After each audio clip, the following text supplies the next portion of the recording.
Take your time. Take your time. Okay, we are back live here on our big broadcast. We are coast to coast. We are border to border on iHeartRadio today and AMFM247.com. Tune in, iTunes, and we have got a great guest who is joining us today here on our big program. And we go to the I guess Facebook Messenger, which is awesome. Usually I do this on Skype, but Facebook Messenger has worked the last couple days, so that is a Something's plus. working this time. It's a plus. So we are talking with Mr. Jennings today. Now, is it Tew Jennings or Tew Jennings? Tew Jennings. Tew Tew Jennings. Like, Tew Jennings. That's the number. Two. I have a pretty good friend in the professional wrestling business who goes by Mr. Fitness 2. We need to get you and him together at some point and have like a 2-off or something. We should. But hey, I'm packing a little. I'm packing some pistols up under this shirt now. So how did you how far along in your comedy career are you? Because I've heard of you. I know a lot of people when we said we were going to have you on the show were excited. Tell me a little bit about comedy background and everything. What? Okay. Man, I'm gonna try to sum it up. You can find the whole story, or majority of the story, on my website, tewsilly.com, TEWSILLY.com. It's down right now because I'm doing some updates. But I started doing comedy back when I was like 16 years old, man, and I was up under like Lavelle Crawford and Darius Bradford and Sid the Entertainer, because they all came out of St. Louis, and they were the big guns on the comedy scene. Yeah. So the stage was this club called Sanford's, and it was like for old heads. Like, women had to be 25 to get in, men had to be 35 to get in, and here I am, 16 years old. Right. And so, like, it was never my intentions to do this club, but Darius Bradford had faith in me, and he brought me up on stage one night, and it was my first time ever being like on a big stage, and I was like, I'm happy. So I invited my mom, and I'm amped up. I had my material, and right before he called me up, my mom said, "You better not curse either." And I'm like, wow. Oh, okay. So long story short, that was the first time I got booed off stage, and it was the last time I ever been booed off stage. So ever since then, man, I just realized comedy is perspective. It's all about how I portray it for you to perceive it. So Yeah. that's what I learned when that episode happened with my mom. That's what I learned. It didn't deter me from doing comedy. It made me a lot better. So I appreciate that whole incident. I really do. That's awesome. That's awesome. So you're going to be part of this big show coming up in Inman, Kansas. April 2nd. Yes, April 2nd. This is going to be a pretty cool show. It is Will C., AJ Wilkerson, and Tew Jennings are coming to the 365 Sports Complex April 2nd. Doors open at 6. Show starts at 8. Tickets start at $20. You can buy your tickets at 365sportscomplex.com. You can also follow them on Facebook for event updates. So tell me a little bit about this show, man. Tell me all about it. This show here, it came. I would say from Will C. He called me up and he was like, "Hey man, you busy April 2nd?" And I was like, "No, I'm free." He's like, "I got a show in Inman, Kansas. I want you to be a part of." And knowing Will C, I'm like, "Hey man, that's a little close to April Fool's Day." You know what I'm saying? That's awesome.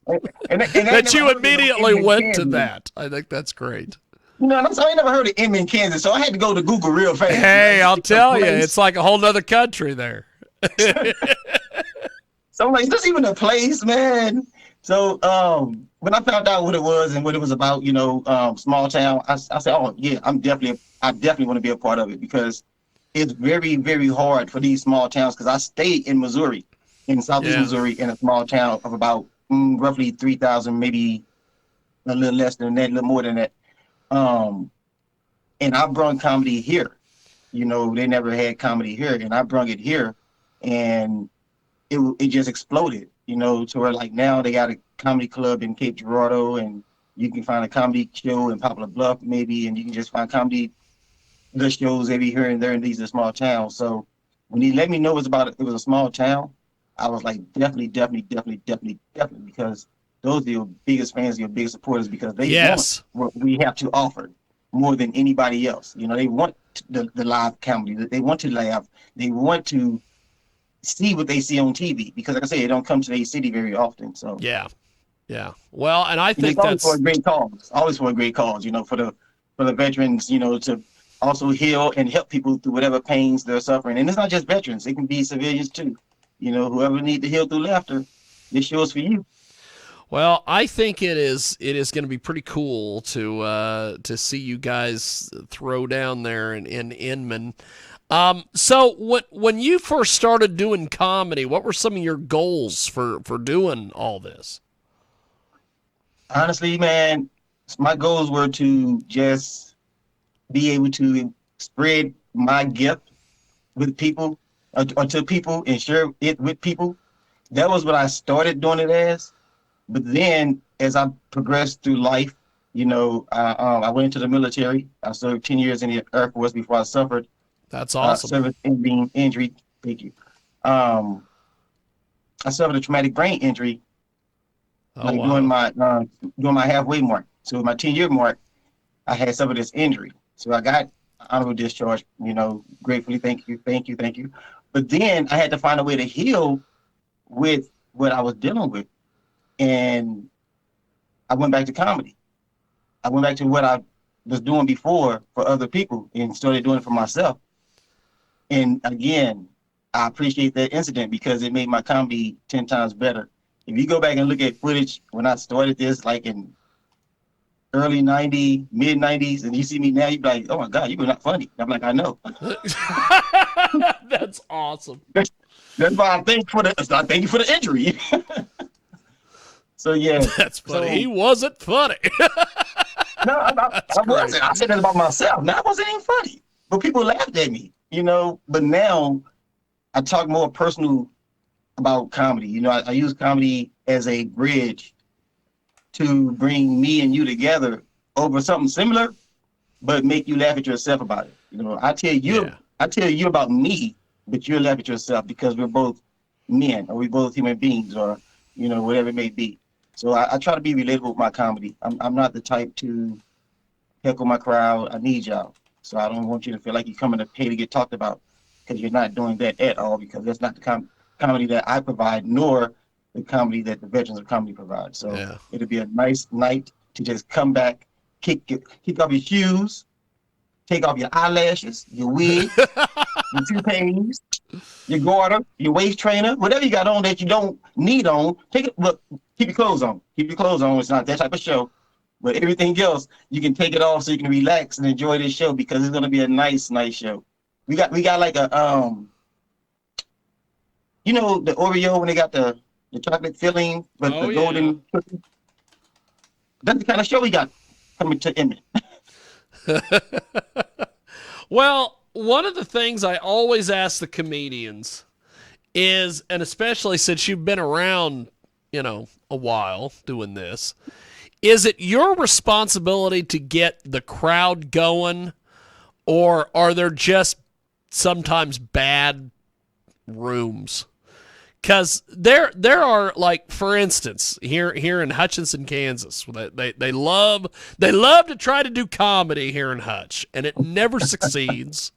And part of the reason why it never succeeds is because the crowds always show up to comedy shows, and they have their arms crossed and they have a nasty look on their face, kind of like, make me laugh. And that is so intimidating for the comics. But You, you know, I have been to places where the crowd shows up for comedy. Like there was a few shows way back in the day in Salina, Kansas, at a place called the Blue Goat that used to do comedy, and people would show up ready to laugh, and the comedians just sucked. So I never know what to think. So give me your thoughts on this, brother. okay. Truthfully, it's what I experienced. The the whole cross the over. Oh yeah, that demeanor. Those are the people who don't want comedy in the establishment. It's like these are regular people who come every day on this Thursday night and they just want to drink and that's it. And here you come with your comedy show or whatnot, and so they don't really open up to it. But sometimes if it's just a whole crowd like that, like I've never experienced anything like that. I've experienced probably like a few people, but for the most part, I don't know what I would do in that situation. Like to face a whole room of hard-faced people who don't want to laugh. I mean, that's the thing, brother. It's so strange. I mean, I can probably. I mean, I have faith in my abilities, but it would probably take me pulling some stuff out of my butt to make them probably laugh. Try to get them going. I mean, I had something like that before, man. I had a guy tell me, like I was hosting the show, and from me to the second comic, everybody was like just killing. And I said, man, you know, you haven't laughed all night. And I swear all day, he said like this. I said, you haven't laughed all night. And he said, I won't laugh. With a straight face, I said, whoa, wait a minute. Why you at a comedy show, homie? Why you here? I said, look, hey, I appreciate the money, man, but hey, you don't laugh, you gotta laugh. I said, wow. I said, you could have been anywhere in the world with that meme mug, but you're here tonight and we appreciate you. Thank you so much. So I don't know. Sometimes it is the comics, you know, like if every comic come up there and hit on the same topic, you know, or similarities with jokes with the same topic, it could harden the room up to us like, oh my God, you know, another person talking about the same thing. Yeah. So it's a flip of the coin. You know, it's one of those. Well, it is going to be a fun show. Tew Jennings joins us here on our broadcast. And he is going to be part of a big show at the 365 Sports Complex. Veterans of Comedy will see A.J. Wilkerson, Tew Jennings are April 2nd. Doors open at 6. Show starts at 8. And tickets start at least at $20. And you can get them on the website, 365sportscomplex.com. And so... Tell me a little bit about some of the other guys that are in this lineup. I know Will C because he did my my birthday roast a few years ago. But tell me a little bit about A.J. Wilkerson and how you met Will C. A.J. Wilkerson, if I'm not mistaken, I think we did one room together a while back. He's a funny guy. His style of comedy is something that I can sit back and kick my feet up to as a comic, and it's not very hard for me to say about a lot of comics. Like, I just don't watch some comics, but I watch AJ. His style is a little different from mine, and that's one reason why I watch him. But he's a funny guy. I think he's Hispanic. Doesn't matter though, but I think he is. I can't really tell. I never asked him. He got that mysterious look about him. It's got a look at the flyer. Look at the flyer. He looks mysterious. Like, is he? I don't know. We'll see. Funny dude. He is the co-founder of the Veterans of Comedy.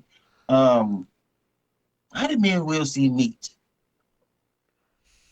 I want to say he saw me do a show somewhere, and then he invited me to come out and do an audition or a showcase, should I say, for him at a show that he was doing. I want to say it was in Kansas.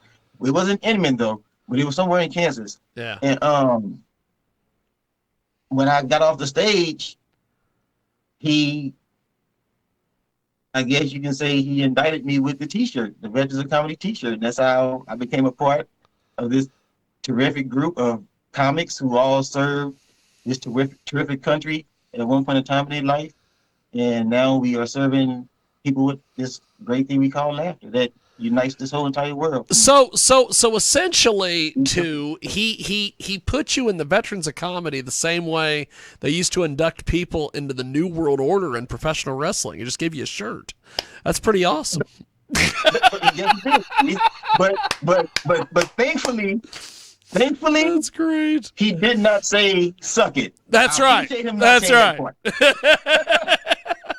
So, where do you get your material from? How do you come up with material and things for your show? Man, if I tell you, you wouldn't believe me, but I am a very, very spiritual and connected person, with the universe. And so my element of nature is water. So if I'm taking a shower, if I'm soaking in the tub, I come up with some of the wildest and craziest things. And if, believe it or not, if I'm sitting there and I say it to myself, if I say it to myself, but laugh out loud, oh, that's going on stage. That's that's how I do my material. One of my best jokes was wrote when I was taking a shower, and it's about me dating a chick in a wheelchair. And I never dated a chick in a wheelchair a day in my life, but that is the funniest joke I ever wrote as a comic to this day. And it came when I was in the shower. Now I might get material from like when I'm walking out and I see other people. Like if I see a couple having a fight, or if I see a couple, being all in love, I'll probably take what I see, and then I convert it to something else to make it, funny. But other than that, I don't really sit down and think of a whole line of jokes to write out in scribble. No, it's natural. That's all I can tell you, man. It's natural. It's naturally given. It's sprinkled down on me from the heavens, and what sticks, and what don't. I come back and pick it up later. That's awesome. Well, Tew, thanks for doing this, brother. Really enjoyed chatting with you, and looking forward to it, man. seeing you at the show. I got all dialed up for you. Well, I'll tell you that this has been fun. I'm looking forward to seeing you at the show. Thanks for doing this, brother. Thanks for coming on. Appreciate it. What is there to do in Inman? Is there anything to do? Not much to do in Inman, brother. There is no